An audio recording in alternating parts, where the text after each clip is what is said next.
Now, there are individual sessions in the rest of the program that will go much more in depth in those topics. So by no means do I hope or claim that we will have the ultimate discussion in finance, for example, in this session. But the modest goals of this session really are to sort of scope the territory, identify what are the big issues for CEOs in these 6 different areas, and then very important is to bring you into the discussion very soon, very early on.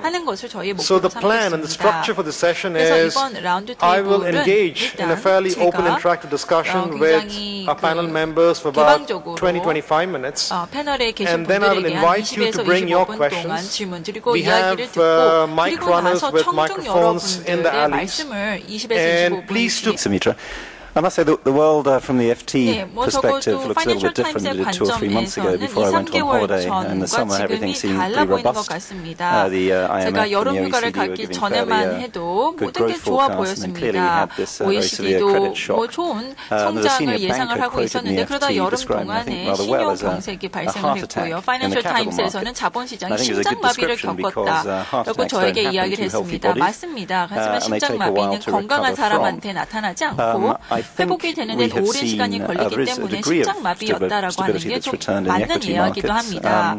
주식시장이 조금 안정을 되찾았고 어느 정도 자본시장도 좀 풀리고는 있습니다. 충격을 저희가 겪었고 그 충격의 여파는 좀 오래 갈 것 같습니다.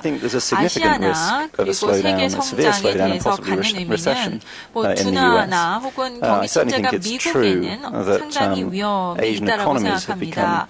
아시아 경제가 물론 과거보다는 훨씬 더 강해졌고 과거보다는 수출보다는 내수가 중요해졌고 또 아시아 내에서 특파원으로 일을 해왔습니다.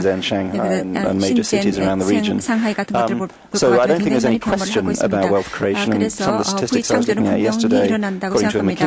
어저께 맥킨지 리포트에서 두바이를 워낙 강하게 말씀하셔서 뭐 두바이에 비해서 상해는 아무것도 아닌 것 같습니다. 하지만 이제 두바이에서 오신 분이 직접 계시기 때문에 더 큰 말씀을 하실 것 같습니다. 부의 창조가 극적으로 속도와 규모가 커졌고요. 그리고 금융적인 의미에서도 커졌습니다. 지난 10년, 15년, 15년 전에 말씀을 드리겠습니다. 지난 15년 사이에 은행권의 자산을 세계 GDP로 계산을 해보면 15%에서 120%로 증가를 했습니다. 그리고 채권도, 채권의 전 세계에 나와 있는 채권의 가치도 GDP의 70%에서 150%로 증가를 했습니다. 주식시장도 세계 GDP의 30%에서 120%로 증가를 했습니다. 15년 사이에요. 따라서 오늘날의 이 세계는 그 기본적으로 금융자산이 GDP하는 상황입니다. 그만큼 오늘날의 세계는 금융화 그리고 유동화의 추세가 강합니다. 이런 금융화나 유동화라고 하는 것은 뭐 이야기가 안 됐지만 파생상품의 규모도 세계 GDP 8배까지 증가가 되었습니다. 그만큼 세계가 굉장히 금융화가 되어가고 있습니다. 모든 게 금융과 관련이 되어 있고요. 그리고 통화도 그렇습니다. 뭐 10년 전만 간단한 질문을 주셔서 감사합니다. Because one thing is, of course, first to understand what really happened, what happened in the market, what are these instruments about. I don't want to go too much into detail, but the whole financial intermediation process, the repackaging of loans, slicing and dicing it into new instruments, created an incentive structure that mortgages were given to people who shouldn't get mortgages. So the lending ratios went up to 100%. 그래서 100%로 여신율이 올라갔고 금리도 인하해주고 뭐 이런 것들이 있었죠. 그래서 많은 상품들이 만들어졌고 신용평가기관들이 they were labeled AAA and finally bought into portfolios. It was easy to make money with the spread. And then the sixth standard deviation case kicked in. And when we look at financial markets, everybody looks at statistics, historic statistics and volatilities. And these six standard deviation cases should happen every 1,000 years or so. Measured on that one, I must be 4,000 years old because I've seen 4 six standard deviation events in my life already. And so there must be something wrong about the statistics. Another feature which I would like to raise in this context is there must be, of course, serious consequences of that. It would be too good to be true that this whole shock will be over in a couple of weeks, that everything goes away. Credit has become less available, credit has become more costly, the meaning of the word liquidity has changed quite a bit in the last couple of months, so it would be too good to be true if nothing happens. 하겠습니다. 싱가포르, 홍콩, 중국, 한국. 한 곳으로부터 저희가 많은 것을 배워서 그 위에 저희가 짓고 있습니다. 뭐 두바이가 아무것도 없는 백지 상태에서 시작하는 게 아니고요. 물론 저희가 그 상상력도 가지고 있고 실패에 대해서도 허용을 하는 그러한 문화가 있긴 합니다만 그런 게 있어야지 성장이 가능하긴 하죠. 하지만 두바이를 중심으로 한 저희 지역에서 뭐 아시아의 동쪽인 아시아의 서쪽에서는 이러한 변화가 나타나고 있습니다. 일단은 생산 방식이 바뀌고 있습니다. 교육이 중동 지역을 흘러 들어오는 방법, 뭐 중동 지역으로 투자가 들어오는 방법이 바뀌고 있습니다. 뭐 70년대 혹은 그 이전에는 20년대, 뭐 1900년대에는 베를린에서 바그다드로 오는 철도가 있었고요. 이스탄불에서 중국으로 가는 철도가 있었습니다. 그러다 2차 세계대전 중에 이 두 개의 철도가 파괴가 되었습니다. 그리고 다시 복구가 안 됐었습니다. 그런데 2차 세계대전 이후 뭐 투자나 비즈니스, 교육을 중동 지역에서는 주로 이제 원유 수출을 중심으로 모든 것을 Can you explain for us in very simple terms what is Web 2.0 and how does it affect business and how does it affect our lives? 우리의 생활에 어떤 영향을 줄까요? Okay.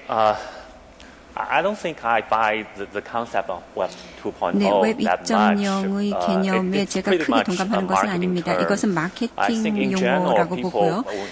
보통 사람들이 2.0 얘기를 할 때는 네, 유저 제너레이티드 컨텐츠를 얘기를 하는 거죠. 우리 비즈니스를 보시면은 검색을 보시면은 검색 엔진은 컨텐츠를 만드는 것이 아닙니다. 다른 사람들이 컨텐츠를 만들어주면은 우리가 이것을 인덱스를 만들어서 검색을 해주는 것이 되겠습니다. 그래서 검색이라고 하는 것은 2.0으로 뭐 분류할 수는 있겠습니다만 일반적인 정의를 볼 것 같으면 많은 사람들이 얘기하는 것은 소셜 네트워킹이라든가 메시지 보드 얘기를 하는 것이고요. 네, 위키피디아 같이 유저들이 여러 가지 정보들을 게재하는 것이 되겠습니다. 인터넷에서 사람들이 정보들을 만들어서 집단적으로 그런 만든 정보가 굉장히 강력해지는 것입니다. 우리 바이두에서는 바이두 노즈라는 제품이 있습니다. 이것은 knowledge search, 네이버에 있는 그 knowledge search와 비슷한 것이 되겠습니다. 누구든지 여기에 들어와서 질문을 던지면은 우리는 1억 명의 유저들이기 때문에 누군가가 답을 하는 사람이 생긴다는 것이 되겠습니다. 그래서 우리 사이트에 와서 그 질문에 대해서 누군가 답을 해주는 것입니다. 그래서 여러분들이 바이두에서 검색을 하시게 되면은 10건 중 2건은 뭐 바이두 노즈라든가 바이두 인사이클로피디아에서 답이 나옵니다. 그리고 그와 같은 답이 나오는 율은 굉장히 더 많이 올라가는 것입니다. 그래서 앞으로 몇 년 후에는 유저 제너레이트 컨텐츠가 웹사이트에서 60% 답을 주는 상태가 될 것입니다. 그런데 굉장히 강력하지만 2.0에서는 사실 비즈니스 모델이 없다는 것이 문제가 되겠습니다. 많은 사람들이, 많은 회사들이 작업들을 하고 있습니다만 지금 현재로서는 아직은 적합한 비즈니스 모델이 없어서 2.0 트래픽을 잘 활용할 수가 없습니다. 위키피디아는 인기는 있습니다만 돈을 많이 못 벌고 있습니다. 비영리 기관이긴 합니다만 설립자는 영리 회사를 만들고자 또 노력은 하는데요. 그렇지만 돈을 2.0을 기반으로 해서 돈을 벌기는 어렵습니다. 2.0이 실체가 있느냐 없느냐는 나중에 결정이 될 것입니다. 누군가가 비즈니스 모델을 잘